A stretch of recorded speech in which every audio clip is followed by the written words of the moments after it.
Assalamualaikum warahmatullahi wabarakatuh. Waalaikumsalam warahmatullahi wabarakatuh. Perkenalkan, nama saya Abdul Hafiz. Saya selaku moderator pada diskusi hari ini. Diskusi kita pada hari ini yaitu berjudul tentang organisasi perdagangan internasional. Jadi pemakalah ada dua orang, yang pertama Hamid dan yang kedua Rifal. Kepada pemakalah pertama yaitu Rifal, dipersilakan. Baik, terima kasih Bu Moderator. Saya akan menjelaskan tentang organisasi perdagangan internasional. Peran organisasi perdagangan global. Perdagangan internasional adalah pilar utama ekonomi global. Seiring globalisasi, hubungan dagang antar negara menjadi intensif dan kompleks. Organisasi internasional diperlukan untuk mengatur dan memfasilitasi perdagangan yang adil dan efisien. Organisasi ini menciptakan kerangka yang jelas untuk transaksi, investasi, dan kerjasama ekonomi. Indonesia perlu memahami peran mereka untuk memaksimalkan manfaat kerjasama dan meningkatkan daya saing ekonomi nasional.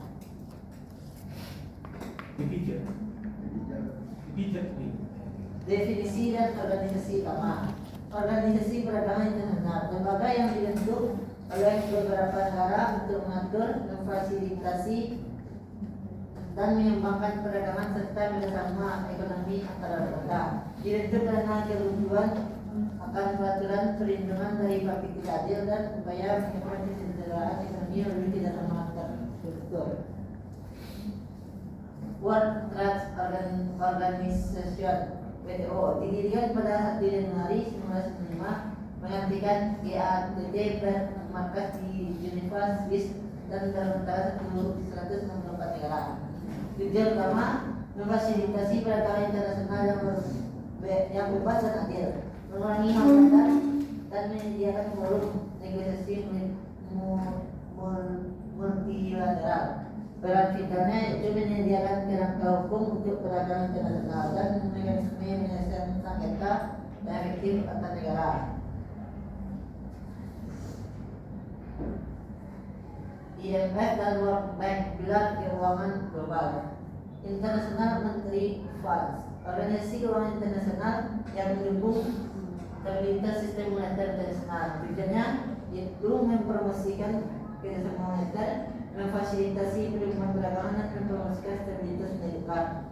Fungsinya pengawasan kebijakan ekonomi, memberikan pinjaman saat krisis neraca pembayaran, dan bantuan teknis. Yang ketiga adalah World Bank, Bank Dunia, lembaga keuangan yang memberikan pinjaman dan bantuan kepada negara berkembang untuk program pembangunan. Tujuannya mengurangi kemiskinan global, meningkatkan standar hidup, dan mendorong perubahan ekonomi berkelanjutan. Program pembiayaan infrastruktur, pendidikan, kesehatan, dan reformasi kelembagaan. Integrasi ekonomi regional. Yang pertama ada ASEAN Free Trade Area, kawasan perdagangan bebas ASEAN.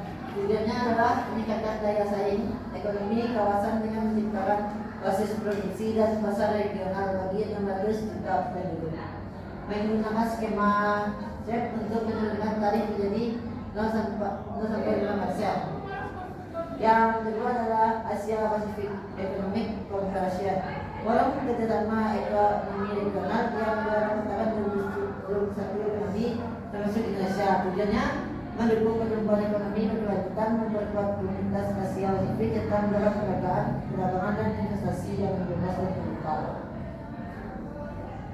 Peran kunci organisasi perdagangan internasional. Organisasi ini memiliki fungsi vital dan menjaga peraturan dan pengembangan sistem perdagangan global. Yang pertama ada pembuatan aturan, menetapkan standar dan aturan yang adil dan transparan. Yang kedua, forum negosiasi, menyediakan platform untuk negosiasi gantian perdagangan multilateral, regional, dan bilateral. Yang ketiga, penyelesaian sengketa, menyediakan mekanisme yang adil untuk menyelesaikan perselisihan perdagangan antar negara.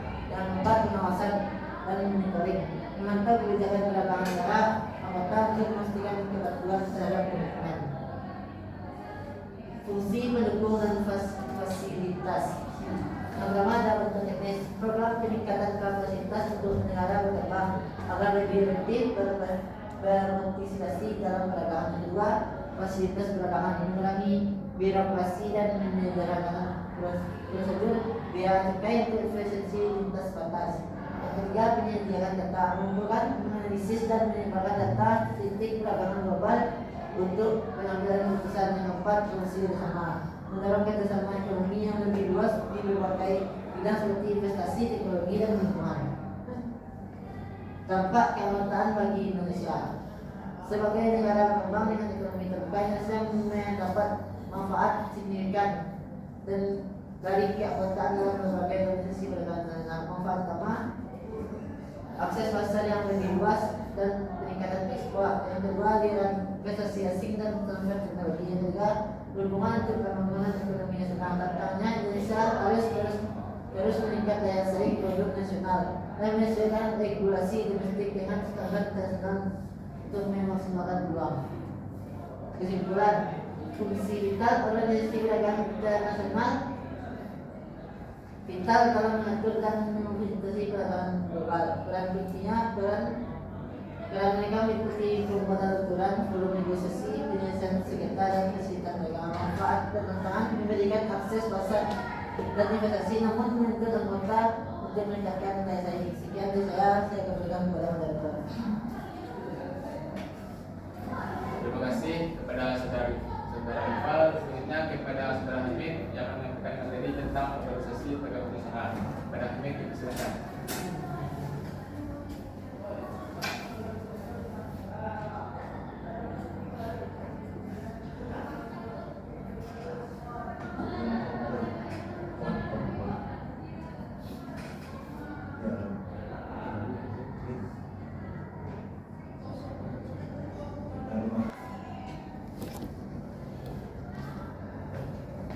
Baik, saya akan melanjutkan presentasi saya, yaitu organisasi perdagangan internasional dengan hukum dalam ekonomi global.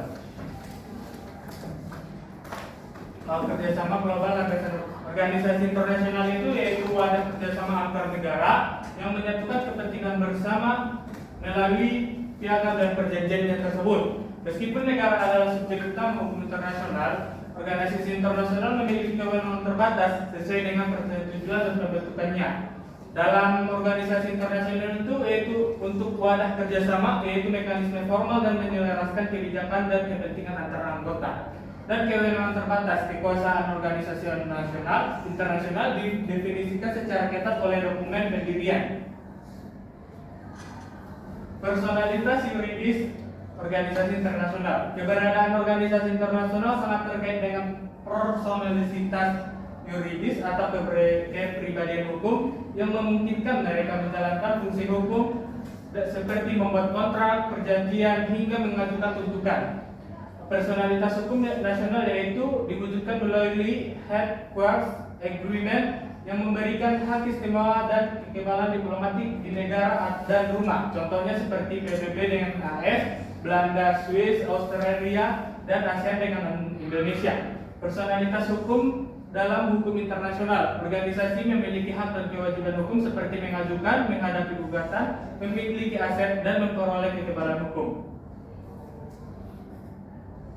Organisasinya seperti World Trade Organization, yaitu Aristoteles perdagangan global. Sejarahnya yaitu didirikan pada tahun 1995 sebagai hasil dari Uruguay Round dan merupakan kelanjutan dari General Agreement on Traffic and Trade atau GATT pada tahun 1948.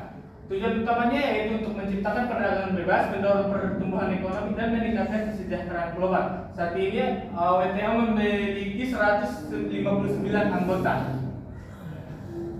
Fungsi dan prinsip utama, WTO bertindak sebagai regulator, negosiator, dan arbiter dalam sistem perdagangan multilateral. Fungsinya memastikan perdagangan berjalan lancar dapat diprediksi seadil mungkin, seperti forum negosiasi, yaitu tempat yang merundingkan dan perjanjian perdagangan baru, penyelesaian sengketa, yaitu mengelola mekanisme penyelesaian sengketa, dan bantuan teknis, yaitu memberikan dukungan teknis kepada negara berkembang. Prinsip utama yaitu non-diskriminasi, yaitu perlakuan yang sama berbagai bidang mitra. Transparansi, yaitu kebijakan perdagangan harus yang diperjelas dan terbuka, dan kepastian hukum yang peraturannya yang jelas mengikat untuk stabilitas perdagangan. Proses aksesi keanggotaan WTO bergabung dengan WTO adalah proses yang panjang dan bertahap memastikan calon anggotanya memiliki komitmen yang tinggi terhadap peraturan perdagangan multilateral.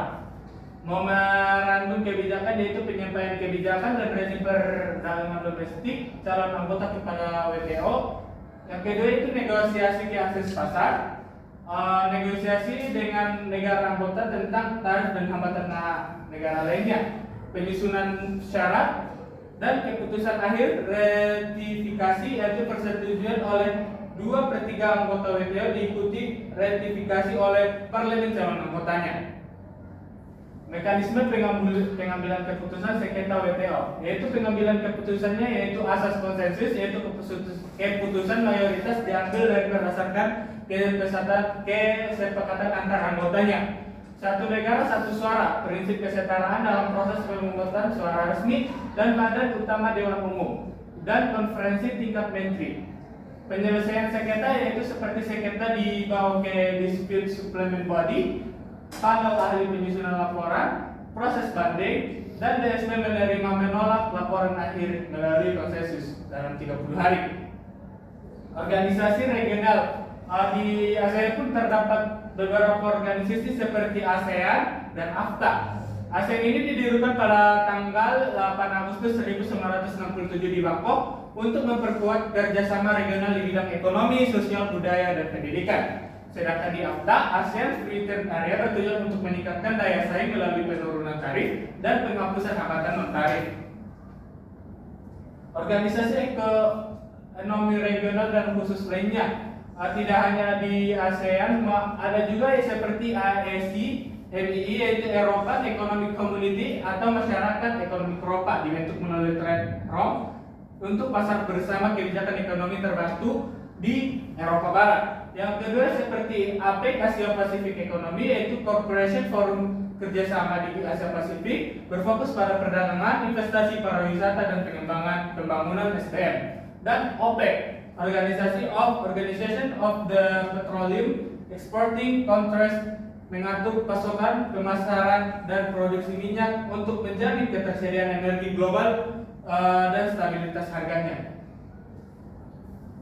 Dari awal GATT menuju era WTO, perkembangan hukum perdagangan internasional menunjukkan evolusi perjanjian sementara menjadi organisasi permanen kewenangan yang kuat.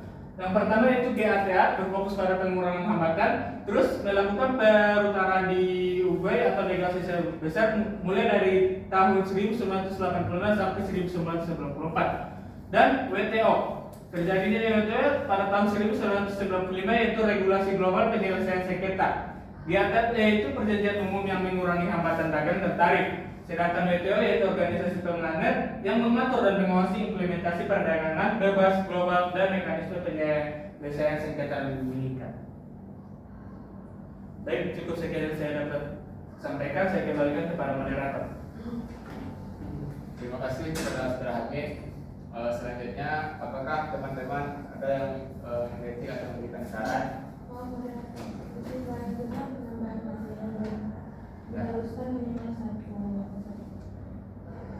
Selanjutnya, apakah dari teman-teman ada yang ingin menambahkan materi terkait diskusi kita pada hari ini? Minimal satu orang yang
Kepada Saudari Aca dipersilakan untuk menambahkan materi kita pada hari ini.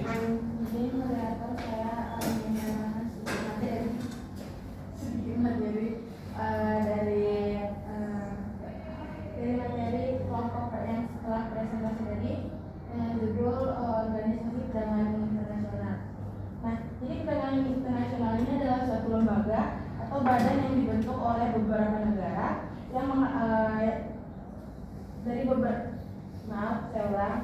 Jadi organisasi perdagangan internasional ini adalah suatu lembaga atau organisasi yang dibentuk oleh beberapa negara untuk mengatur dan memfasilitasikan dan mengawasi kegiatan perdagangan di perdagangan internasional. Nah, biasanya organisasi ini menetapkan aturan dan juga standar globalnya agar perdagangan antar negara ini dapat berjalan dengan lancar dan dapat meminimalkan resiko untuk terjadinya konflik antar negaranya dan untuk meminimalkan juga ketimpangan di ekonominya juga. Nah, jadi organisasi perdagangan internasional ini mempunyai tujuan utama yaitu untuk menciptakan sistem perdagangan dunia yang adil, terbuka, stabil dan dapat diprediksi. Mungkin sekian dari saya kembalikan pada moderator. Terima kasih kepada Saudari Aca telah menambahkan materi kita ini.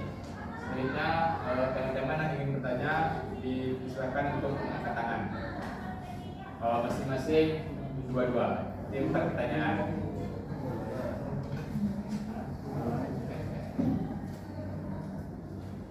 Kepada Saudara Han dipersilakan. Saya ingin bertanya kepada materi yaitu tentang apakah ada pihak yang menguntungkan dari organisasi internasional ini, pihak yang paling menguntungkan.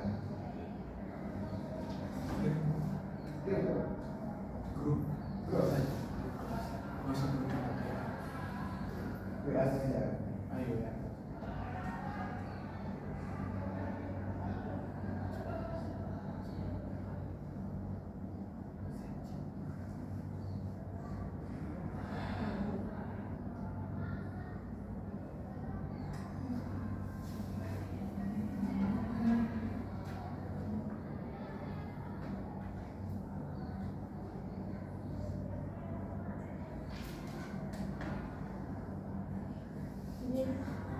Kepada Saudari Aca dipersilakan.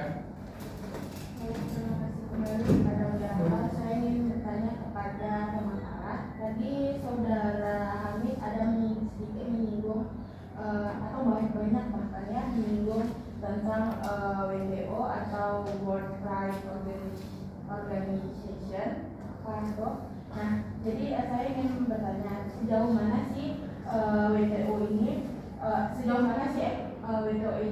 sejauh mana sih efektivitas WTO ini dalam menyelesaikan sengketa atau permasalahan antar negara, sengketa dagang antar negara, sengketa dagang antar negaranya. Atau kamu perlu saya ulang? Belum salah. Baik, terima kasih. Saya kembali pada moderator.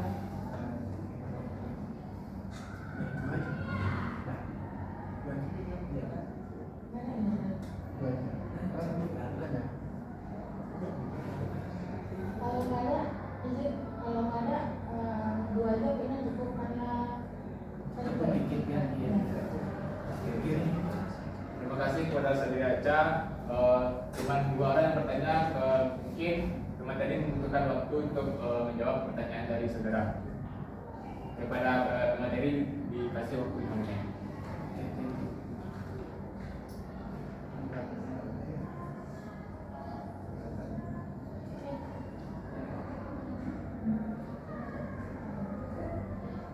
Sejauh mana efektivitas antar negara ya? sejauh mana efektivitas WTO ini dalam menyelesaikan permasalahan perdagangan antar negara-negara anggotanya. Contoh, ambil aja negara ASEAN. Bebas nggak bebas?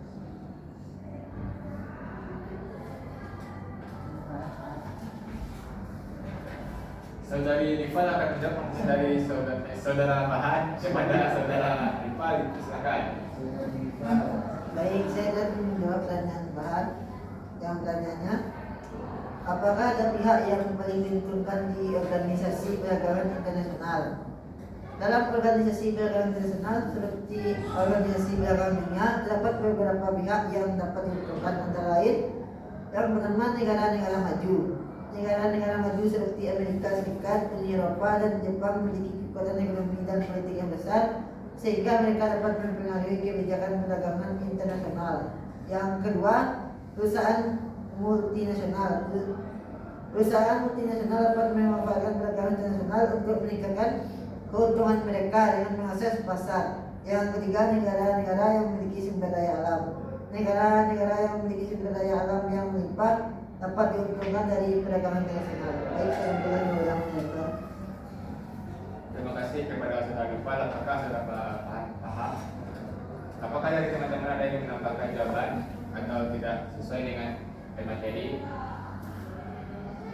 Jika tidak ada, saudara Hamid akan menjawab pertanyaan dari saudari Aca. Saudara Hamid, silakan. Saya akan mencoba menjawab pertanyaan Aceh, yaitu sebagai sejauh mana ya efektivitas WTO dalam penyelesaian perdagangan antar negara dan sengketa.